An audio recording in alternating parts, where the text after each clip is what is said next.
पहले, उसके बाद अपन इसको समझते हैं। एक बार सुन लो, उसके बाद जिसके लिखना बाकी है लिख देना, ठीक है ना। अब देखो, लास्ट टर्न पे अपन ने ये चैप्टर स्टार्ट कर चुके थे जिसका नाम क्या था, मानव जनन। और तुम्हें पहले ही बता दिया था कि मानव के अंदर जो जनन अपन पढ़ने वाले वो कौन सा जनन होने वाला है, लैंगिक होने वाला है या अलैंगिक होने वाला है, लैंगिक, ठीक है ना। और लैंगिक जनन के लिए पहली कंडीशन जो मैंने बताई थी, एक जनक होने चाहिए कि दो जनक होने चाहिए, दो जनक। एक मेल है तो दूसरा फीमेल। मेल किसका निर्माण करेगा, मेल युग्मक यानी शुक्राणु का, और फीमेल किसका निर्माण करेंगे, फीमेल युग्मक जिसका नाम क्या होगा, अंडाणु, ठीक है ना।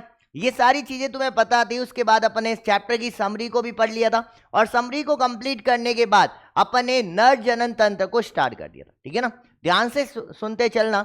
नर जनन तंत्र को अपन ने कितने भागों में डिवाइड किया था लास्ट टर्न पे, 3 भागों में। पहला भाग कौन सा था, याद है क्या, क्या नाम था, प्राथमिक जनन अंग। और नर के अंदर प्राथमिक जनन अंग कौन सा होने वाला है, वृषण। वृषण को इंग्लिश में क्या बोलते हैं, टेस्टिस। काम करने वाला है कि बैठे बैठे देखने वाला है, काम। एक काम थे कि 2 काम थे, पहला काम क्या था, नर युग्मक जिसका नाम क्या होता है, शुक्राणु। दूसरा काम क्या था, नर हार्मोन, जो लिंग हार्मोन्स होते हैं। और नर में लिंग हार्मोन्स कितने होते हैं, एक होते हैं कि 2 आते हैं, एक। क्या नाम होता है, टेस्टोस्टेरोन। टेस्टोस्टेरोन का दूसरा नाम क्या होता है, एंड्रोजन। अगर मैं बात करूं यहाँ पे अपना प्राथमिक जनन अंग क्या होता है, कंप्लीट। दूसरा भाग कौन सा था अपने पास, सहायक नलिका। और नलिका का काम क्या होता है, चीजों को एक जगह से दूसरी जगह ट्रांसफर करना। और यहाँ पे किसका ट्रांसफर करना है, शुक्राणु का। तो शुक्राणु का एक जगह से दूसरी जगह पर स्थानांतरण करना, ये कौन करेगी, सहायक नलिका। और नर में कितनी सहायक नलिका याद रखनी है, 4। पहली कौन सी थी,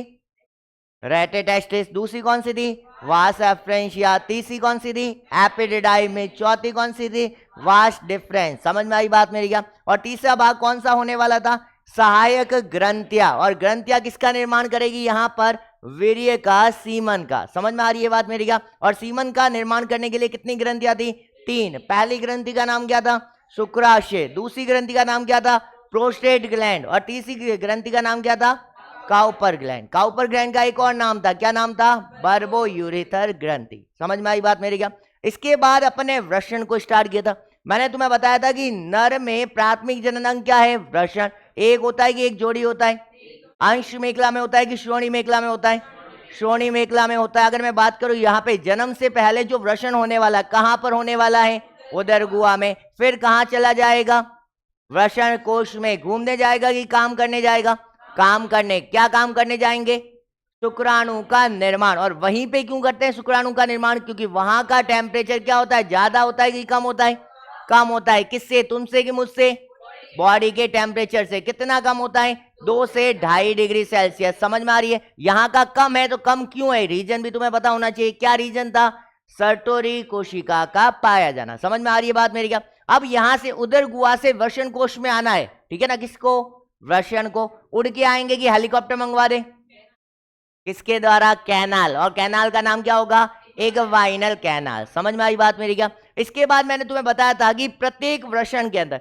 एक वृषण के अंदर कक्ष नुमा छोटी छोटी संरचनाएं पाई जाती है। और इन कक्ष नुमा संरचनाओं को अपने क्या बोला था, वृषण पालिका। समझ में आ रही है, क्या नाम था, वृषण पालिका। वृषण पालिका को इंग्लिश में क्या बोलते हैं, टेस्टिकुलर रोब्यूल्स। और एक वृषण में टेस्टिकुलर रोब्यूल्स की संख्या कितनी थी, 250 से लेकर के कितनी, 300 तक। समझ में आ रही है बात मेरी क्या। अब आगे सुनना। इसके बाद प्रत्येक टेस्टिकुलर रोब्यूल्स में, प्रत्येक कक्ष के अंदर पतली पतली नलिकाएं थी। और इन नलिकाओं की संख्या कितनी थी, 1 से 3 तक। और इन नलिकाओं को अपन ने क्या बोला था, शुक्र जनन नलिका। समझ में आ रही है बात मेरी क्या। यहां तक किसी को दिक्कत हो तो बोल देना। ये अपने लास्ट टर्न भी क्या कर दिया था, कंप्लीट। अब आज के टॉपिक को स्टार्ट करें। मैं आज के टॉपिक में कुछ नहीं करने वाला, समझना। जैसे मैंने तुम्हें लास्ट टर्न पे वृषण बताया था, वृषण के अंदर ये कक्ष बताए थे। समझ में आ रही है बात मेरी। और कक्ष के अंदर नलिकाएं बताई थी। अब मैं क्या कर रहा हूं यहां पे, और कुछ भी नहीं करने वाला। अब मैं क्या कर रहा हूं, इस कक्ष को यहां से बाहर निकाल रहा हूं। समझ में आ रही है। यही कक्ष का डायग्राम बना के तुम्हें यहां पे इसको समझाने वाला हूं। समझ में आ रही है बात मेरी। ये कुछ भी नहीं किया, वृषण लिया था, वृषण में से एक कक्ष को बाहर निकाला और उसी का डायग्राम तुम्हारे सामने बना हुआ है। समझ में आ रही है बात मेरी क्या। उसी का नाम क्या था, वृषण पालिका। इंग्लिश में क्या बोला था, टेस्टिकुलर रोब्यूल्स। अब ध्यान से सुनते चला। अब देखो टेस्टिकुलर रोब्यूल्स के अंदर मैंने बोला था पतली पतली नलिकाएं पाई जाती है। नलिकाओं का नाम क्या है? शुक्र जनन नलिका। और कितनी हो सकती है? 1 से लेकर के कितनी हो सकती है? 3 तक। यहां पे मैंने कितनी बनाई देखो, अरे गिनती आती है क्या? पक्का। ये कितनी हो गई? 1 और ये कितनी हो गई? 2। मैंने कितनी बनाई यहाँ पे? 2। अब इस कोशिकाओं को देखना, इन नलिकाओं को देखना। इन नलिकाओं के अंदर 2 प्रकार की कोशिकाएं देखने को मिलती है। कितने टाइप्स की सेल है? 2। पहली सेल का नाम क्या है? नर जर्म कोशिका, जिसको इंग्लिश में क्या बोलते हैं? स्पर्मेटोगोनिया। समझ में आ रही है बात मेरी क्या? फिर से सुनना, अगर मैंने बोलूं कि ये कक्ष जो बना हुआ है कौन सा है? वषण पालिका। वषण पालिका को इंग्लिश में क्या बोलते हैं? टेस्टिकुलर रोब्यूल। टेस्टिकुलर रोब्यूल में कौन सी नलिकाएं होती हैं? शुक्र जनन नलिका। संख्या में कितनी होगी? 1 से 3। इनके अंदर कितनी कोशिकाएं पाई जाती है? 2। पहली कोशिका का नाम क्या है? नर जर्म कोशिका, जिसे इंग्लिश में क्या बोलते हैं? स्पर्मेटोगोनिया। कुछ काम करेगी कि बैठी बैठी देखती रहेगी? काम करेगी। क्या काम करने वाली है? किसका निर्माण करेगी? शुक्राणु का या स्पर्म का। अब देखो यहां पे ये बिचारी यहां से विभाजन करते करते फाइनली काम करते हुए किसका निर्माण करनी है? शुक्राणु का। तो इसे खाना पानी चाहिएगा कि नहीं? अपन काम करेंगे क्या? बिना खाना पानी के काम कर सकते हो क्या? मैं तुम्हें इस कमरे में एसी लगा के बिठा दूं और तुम्हें खाना पानी दूं ही नहीं, 24 घंटे क्या बैठ पाओगे? क्या पॉसिबल है क्या? नहीं। ये भी बेचारी क्या कर रही है? काम। तो इसे क्या चाहिए? खाना पानी। समझ में आ रही है बात मेरी क्या? कभी हॉस्पिटल गए हो क्या? अरे हॉस्पिटल गए हो कभी क्या? तो हॉस्पिटल में तुम्हें एज पेशेंट बन के, ठीक है ना, डॉक्टर या, समझ में आ रही है बात, लैब टेक्नीशियन ये बन के नहीं गए। क्या बन के गए हो तुम? पेशेंट। और ढंग के हॉस्पिटल में गए, प्राइवेट में, ठीक है ना। तो प्राइवेट में तुम्हें पता है गोली देने का काम, तुम्हें कब क्या खाना है बताने का काम कौन करता है? डॉक्टर के अलावा नीचे एक स्टाफ होता है कि नहीं? डॉक्टर अब तुम्हें गोली देने आएगा, अपना पेशेंट छोड़ के तुम्हें आएगा, भाई ले गोली खा ले। क्या रे, ऐसा होने वाला है क्या? डॉक्टर का हर मिनट क्या होने वाला है? इंपॉर्टेंट। तो वो तुम्हें गोली देने आने वाला नहीं है। कौन आने वाला है? नर्स। यहां पर भी इसको पोषण देने वाली जो कोशिका होती है, जिसका नाम क्या होता है? सर्टोरी कोशिका। और पोषण दे रही है, इसीलिए इसका दूसरा नाम क्या रख सकते हैं? नर्स कोशिका। समझ में आई बात मेरी क्या? किसको पोषण देगी? तुम्हें देगी कि मुझे देगी? किसको देगी? स्पर्मेटोगोनिया, जिसका दूसरा नाम क्या है? नर जर्म कोशिका। इसको पोषण मिलेगा तो विभाजन करेगा कि नहीं करेगा? और विभाजन करते करते फाइनली किसका निर्माण करेगा? शुक्राणु का। समझ में आई बात मेरी क्या? तो अच्छे से याद रखना है, शुक्र जनन नलिका में कितनी सेल है? 1 सेल है कि 2 सेल है? तो पहली सेल का नाम क्या है? नर जर्म कोशिका, जिसका दूसरा नाम क्या है? स्पर्मेटोगोनिया। किसका निर्माण करेगी? तुम्हारा करेगी, मेरा करेगी? शुक्राणु का। अब शुक्राणु का निर्माण करने के लिए क्या चाहिए? खाना पानी। और खाना पानी देने का काम कौन करेगी? सर्टोरी कोशिका। इसीलिए इसका दूसरा नाम क्या हो जाएगा? नर्स कोशिका। समझ में आई बात मेरी क्या? अब ये शुक्रजनन नलिका के बाहर वाला स्पेस दिख रहा है, ये वाला स्पेस, अरे ये व्हाइट वाला स्पेस दिख रहा है, ये इधर वाला अंदर वाला, ये वाला पूरा, ये इधर वाला पूरा, इधर वाला, ये पूरा का पूरा, ये स्पेस दिख रहा है कि नहीं दिख रहा? इस पूरे स्पेस को अपन क्या बोलते हैं? अंतराली अवकाश। क्या बोलते हैं रे? अंतराली अवकाश। समझ में आ रही है बात मेरी क्या? ये जो अंतराली अवकाश होता है, यहां पर एक विशेष कोशिकाओं का समूह पाया जाता है, और इन विशेष कोशिकाओं के समूह को अपन क्या बोलते हैं? लेडिंग कोशिका। क्या नाम होता है? लेडिंग कोशिका, जिसका दूसरा नाम, क्योंकि ये कोशिका कहां पर पाई जाती है? अंतराली अवकाश में, इसीलिए इसका नाम क्या रख देंगे? अंतरालिक कोशिका। बहुत इंपॉर्टेंट है, या तो ये वाला देगा, ये वाला देगा, ठीक है ना। इस साल बीएससी नर्सिंग में भी इसी पर बेस्ड क्वेश्चन था, क्या था वो भी देखेंगे अपन, लेकिन पहले सुनना स्टार्ट करना। अगर मैं बात करूं शुक्रजनन नलिका में कितनी सेल है? 2। बाहर वाला स्पेस क्या कहलाएगा? अंतराली अवकाश। अंतराली अवकाश में कितने प्रकार की कोशिकाएं? एक, जिसका नाम क्या है? लेडिंग कोशिका, जिसका दूसरा नाम क्या है? अंतराली अवकाश, अंतराली कोशिका। समझ में आई बात मेरी क्या? ये अंतराली कोशिका कुछ काम करने वाली है कि मजे करने वाली है? काम करने वाली है। सब अपने जैसे फोगट नहीं होते। क्या काम करने वाली है बताओ? नर हार्मोन। और नर हार्मोन का नाम क्या होता है रे? टेस्टोस्टेरोन, जिसका दूसरा नाम क्या है?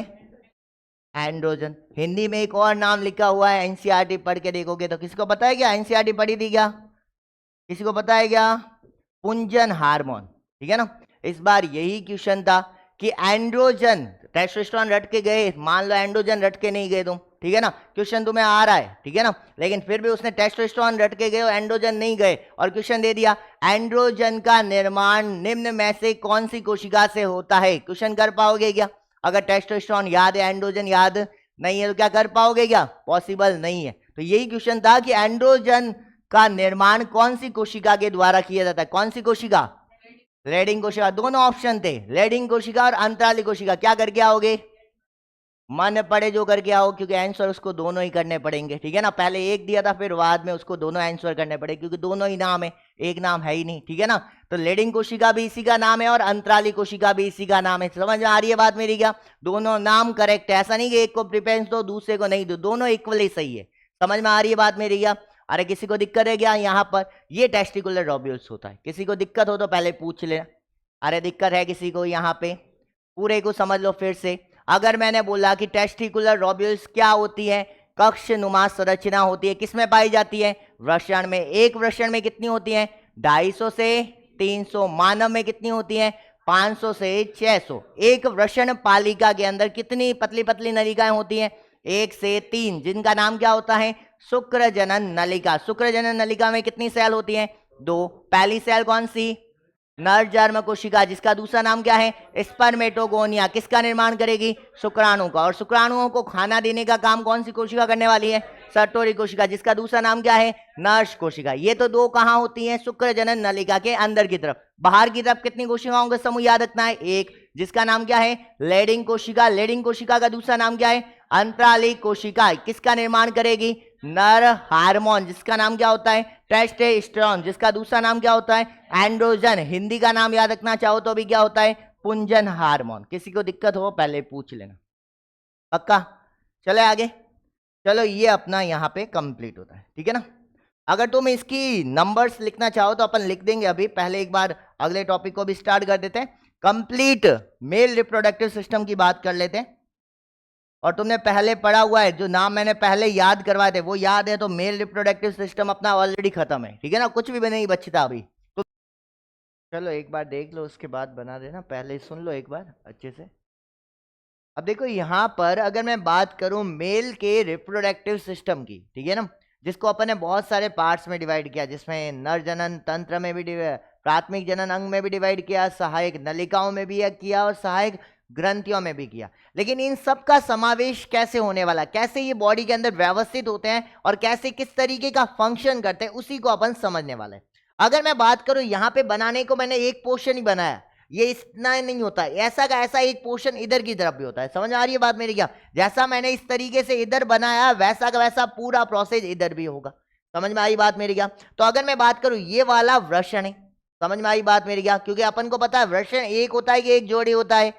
एक जोड़ी, तो एक इधर की तरफ है और एक इधर की तरफ होगा। समझ में आ रही है बात मेरी? क्या अब ध्यान से सुना, ये वृषण है, इसके अंदर ये जो गोले जैसी संरचना, इसका नाम क्या होगा बता सकते हो क्या? वृषण पालिका। ये 3 होगी कि 4 होगी? 250 से लेकर के कितनी होगी? 300 तक। समझ में आ रही है बात मेरी? इसके अंदर ये पतली पतली नलिकाएं दिख रही है कि नहीं दिख रही तुम्हें? अभी दिखी कि नहीं दिखी? और ये नलिकाओं का नाम बता सकते हो क्या? शुक्र जनन नलिका। समझ में आ रही है बात मेरी? कितनी हो सकती है? 1 से लेकर के 3 तक एक टेस्टिकुलर लोब्यूल में। आई बात समझे क्या? अब देखो यहां पर अगर मैं बात करूं वृषण के अंदर जो शुक्राणु बनने वाले, वो वृषण के कौन से भाग में बनेंगे बताओ? अभी मैंने बताया, क्योंकि शुक्राणु का निर्माण करने के लिए कौन सी कोशिकाओं की आवश्यकता होती है? नर जर्म कोशिका। नर जर्म कोशिका का दूसरा नाम क्या होता है? स्पर्मेटोगोनिया। कहां पर होते हैं? शुक्र जनन नलिका में। समझ में आ रही है? यानी कुल मिलाकर के जो शुक्राणु है वो कहां बनने वाले हैं? इस शुक्र जनन नलिका में बनेंगे कि नहीं बनेंगे? यहां पर भी बनेंगे, यहां पर भी बनेंगे, यहां पे भी बनेंगे। जितने शुक्राणु यहां पे बनेंगे, इनको आगे ले जाने के लिए पतली पतली नलिका होगी। समझ आई? 250 से 300 है तो 250 से 300 नलिकाएं होगी कि नहीं होगी? ये नलिका 250 से 300 नलिका एक जगह जाके इकट्ठी होगी तो जाल बनेगा कि नहीं बनेगा? और उसी जाल को अपन क्या बोलेंगे? रेटेटेस्टिस। समझ में आ रही है बात मेरी? क्या अरे समझ पा रहे हो नहीं? फिर से सुनना। सबसे पहले अगर शुक्राणु का निर्माण करना है तो किसके भाग के बाद जाना पड़ेगा? वृषण में। वृषण में भी कहां जाना पड़ेगा? शुक्र जनन नलिकाओं में। शुक्र जनन नलिका में कौन शुक्राणु का निर्माण करेगी? नर जर्म कोशिका, जिसका इंग्लिश में नाम क्या होता है? स्पर्मेटोगोनिया। इसने शुक्राणु बना दिए, क्या शुक्राणु को अपने पास रखेगी, आगे देगी? आगे किसको देने वाली है? अगला भाग कौन सा है? रेटेटेस्टिस। अब रेटेटेस्टिस अपने पास ही रखेगा शुक्राणु, जितने भी हैं उनको आगे ट्रांसफर करना पड़ेगा। आगे आगे पतली पतली नलिकाएं दिख रही है कि नहीं दिख रही है? ये नलिकाएं एक दो नहीं होने वाली है, कितनी होने वाली है संख्या में? 10 से 15 तक हो सकती है। समझ में आ रही है? और इन 10 से 15 पतली पतली नलिकाओं को ये अपन क्या बोलते हैं? वास एफ्रेंशिया। समझ में आई बात मेरी क्या? अब वास एफ्रेंशिया अब शुक्राणुओं को अपने पास इकट्ठा करके लगेगी, रखेगी कि आगे दे देगी? वापस आगे देगी। किसको देगी? तुम्हें देगी कि मुझे देगी? एपिडिडाइमिस। एपिडिडाइमिस तुम्हें सरल भाग दिख रहा है कि कुंडलित भाग दिख रहा है? कुंडलित दिख रहा है कि अति कुंडलित दिख रहा है? अति कुंडलित संरचना क्या कहलाती है? एपिडिडाइमिस। समझ में आ रही है बात मेरी क्या? जो लाइन है कुछ भी रटने की आवश्यकता नहीं, जो डायग्राम के अंदर दिख रहा है वही बोलता जानो, और कुछ भी नहीं। समझ में आ रही है? अब ये कुंडलित नलिका जो थी वो आगे शुक्राणुओं को अपने पास इकट्ठा करके रखेगी कि आगे और दे देगी? आगे और देगी, और आगे जो एक लंबी नलिका को देगी। दिख रही है कि नहीं? ये छोटी नलिका है, ये बहुत लंबी नलिका है, लंबी नलिका। और इस लंबी नलिका को अपन ने क्या बोल दिया? Vast difference. वास्ट डिफरेंस का अंतिम भाग, जैसे देखो ये पूरी वास्ट डिफरेंस है, इसका एंड वाला भाग ये वाला होगा कि नहीं होगा? और ये भाग हल्का सा क्या है? फूला हुआ। और फूले हुए भाग के लिए बायोलॉजी में कहीं पर भी आ जाए फूला हुआ भाग, उसके लिए हमेशा क्या वर्ड यूज करेंगे? एम्पुला। समझ में आई बात मेरी क्या? यहां तक दिक्कत है? पहले किसी को बोलना, फिर से सुनना। सबसे पहले शुक्राणु का निर्माण करना है तो कहां जाना पड़ेगा? वृषण में। वृषण में भी कहां जाना पड़ेगा? शुक्रजनन नलिका में। शुक्रजनन नलिका में कौन सी कोशिका के बाद जाना पड़ेगा? नर जन्म कोशिका। इसने शुक्राणु बना दिए कि शुक्राणु को अपने पास सकेगी, आगे देगी? आगे किसको देगी? तुम्हें देगी कि मुझे देगी? रेटेटाइसिस। रेटेटाइसिस अपने पास सकेगा कि आगे देगा? आगे देगा। किसको देगा? वास एफ्रेंशिया। एक नलिका वाला भाग होगा कि 10 से 15 नलिकाएं होगी? 10 से 15। ये जो वास एफ्रेंशिया ये शुक्राणु को अपने पास जेब में पॉकेट में डाल के रखेगा या आगे दे देगा? आगे देगा। किसको देगा? एपिडिडाइमिस। सरल भाग है कि कुंडलित भाग है? कुंडलित। ये जो एपिडिडाइमिस है ये आगे शुक्राणु किसको देगा? Vas deferens. एक लंबा भाग होगा कि एक छोटा भाग होगा? लंबा। इसका अंतिम भाग कैसा होगा? फूला हुआ। क्या बोलेंगे? एम्पुला। यहां तक दिक्कत हो तो बोलना पहले। अब जैसे ही ये वाला शुक्राणु यहां पर आए, अब शुक्राणु एक नलिका में चले जाते हैं। ये नलिका में जाएंगे कि नहीं जाएंगे? और इस नलिका का नाम क्या होता है? स्खलनीय नलिका। क्या नाम होने वाला है? स्खलनीय नलिका। स्खलनीय नलिका से आगे कौन सी ग्रंथि के पास जाएंगे? 3 ग्रंथियां बताई थी कि नहीं बताई थी? पहले कौन सी ग्रंथि के पास जाएंगे? शुक्राशय। शुक्राशय एक है कि एक जोड़ी है? कितने हैं बताओ?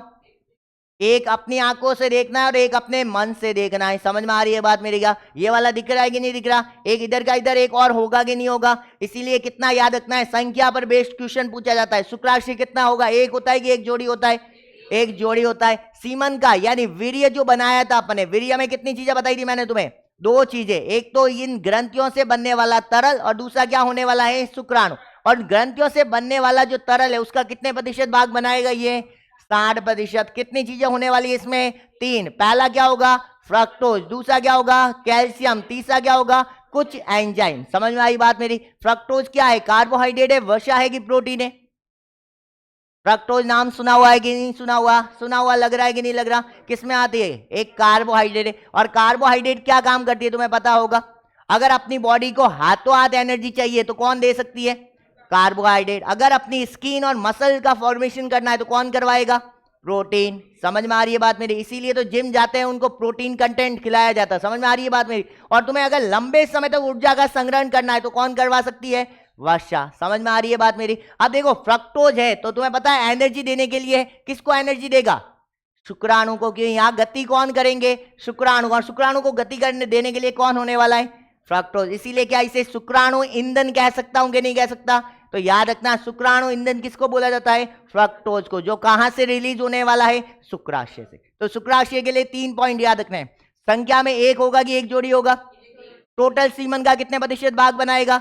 60%। कितने भाग मात्रा इसमें कितनी चीजें होने वाली है? 3। पहली चीज कौन सी होने वाली है? फ्रक्टोज। दूसरी कौन सी होने वाली है? कैल्शियम। और तीसरी चीज कौन सी होने वाली है? कुछ एंजाइम। समझ में आई बात मेरी क्या? अब यहां से ये पूरा का पूरा शुक्राणु आगे 60%, ये और बन गया। ये भागते भागते कहां पहुंचेंगे? कौन सी ग्रंथि के पास पहुंचेंगे? प्रोस्टेट ग्रंथि। संख्या में एक होगी कि एक जोड़ी होगी? क्या बताओ? एक होगी। समझ में आ रही है? याद रखना है अच्छे से, यहां कंफ्यूजन होगा। देखो ये तो इधर है, ऐसा का ऐसा एक इधर होगा कि नहीं होगा? ऐसा पूरा का पूरा। समझ आ रही है? ये यहाँ पे पूरा वर्षण हो जाएगा और ये ऐसे चला जाएगा। समझ में आ रही है बात मेरी क्या? लेकिन अगर मैं बात करूं प्रोस्टेट ग्रंथि कितनी दिख रही है? पूरी की पूरी एक है। ठीक है ना? तो याद रखना प्रोस्टेट ग्लैंड संख्या में कितनी होने वाली है? एक होने वाली है। कुछ काम करेगी कि बैठी रहेगी? काम करेगी। सीमन का कितने प्रतिशत भाग बनाएगी? 25 से 30%। सीमन जो होता है व्हाइट कलर का दूधिया कलर का पदार्थ होता है, और इस दूधिया पदार्थ का निर्माण जो किया जाता है, इसका कलर जो प्रदान किया जाता है वो किसके द्वारा किया जाता है? प्रोस्टेट ग्रंथि। उसमें से जो स्मेल आती है, जो बदबू आती है, वो भी किसके द्वारा प्रदान की जाती है? प्रोस्टेट ग्रंथि। समझ में आ रही है बात मेरी? इसके लिए भी 3 पॉइंट याद रखने हैं। पहला पॉइंट क्या? प्रोस्टेट ग्लैंड एक होगी कि एक जोड़ी होगी? एक होगी। अगर मैं बात करूं यहाँ पे सीमन या वीर्य का कितना प्रतिशत भाग का फॉर्मेशन करेगी? 25 से 30% भाग। ये इसमें कितने, वीर्य में कितनी चीजें मिलाएगी? दो। पहले क्या मिलाएगी? स्मेल, और दूसरा क्या प्रदान करेगी? कलर। समझ में आई बात मेरी क्या? ये अपनी प्रोस्टेट ग्लैंड क्या होती है? खत्म। यहां से आगे ये भागती भागता शुक्राणु और जो वीर्य है वो आगे बढ़ता बढ़ता कहां पे चला जाएगा? इस ग्लैंड के पास। इस ग्लैंड का नाम क्या है? काउपर ग्रंथि। काउपर ग्रंथि कितनी दिख रही? एक की एक जोड़ी? एक जोड़ी। समझ में आ रही है बात मेरी? एक ये रही और एक ये रही, तो एक जोड़ी होगी। टोटल सीमन का कितने प्रतिशत भाग बनाएगी? 1 से 5%। सीमन में क्या मिलाएगी? श्लेष्मा, जो इसे क्या प्रदान करेगा? स्नेहन। श्लेष्मा का मतलब समझते हो क्या? श्लेष्मा का मतलब समझते हो क्या? कभी मेरी इच्छा होगी, ठीक है ना, क्या इच्छा होगी? सुनना, मैंने 2-3 किलो तुम्हारे लिए रसगुल्ले ले आया। समझ में आ रही है बात मेरी क्या? इच्छा हो गई, ठीक है ना। इमेजिनेट करना, ठीक है ना। वास्तविकता ऐसा होने वाला नहीं है, ठीक है ना। गलती से तुम सेलेक्ट हो गए तो जरूर खिला दूंगा। समझ में आ रही है बात मेरी क्या? तो मैं 2-3 किलो तुम्हारे लिए रसगुल्ले गुलाब जामुन ले आया। उस दो सारे के सारे मैंने क्या कर दिए? ठूस लिए। उसके बाद जो रस बचा था वो तुम्हें दे दिया। समझ में आ रही है बात मेरी क्या? अरे समझोगे नहीं, वो नीचे गिरा दिया मान लो, ठीक है। अब नीचे गिरा दिया तो मैं उसके ऊपर चला रहा हूं, तो क्या होने वाले हो तुम? स्लिप होंगे कि नहीं होंगे? समझ में आ रही है बात मेरी क्या? यहां पर भी ये क्या कर रहा है कि शुक्राणु के लिए जो माध्यम है यहां पर वो कैसा कर देगा? चिपचिपा कर देगा। श्लेष्मीय पदार्थ सिक्रेट कर देंगे, और श्लेष्मीय पदार्थ सिक्रेट करेंगे तो यहां से शुक्राणु अपने आप स्लिप होंगे कि नहीं होंगे? ताकि इसकी ऊर्जा को कुछ समय के लिए क्या किया जा सके?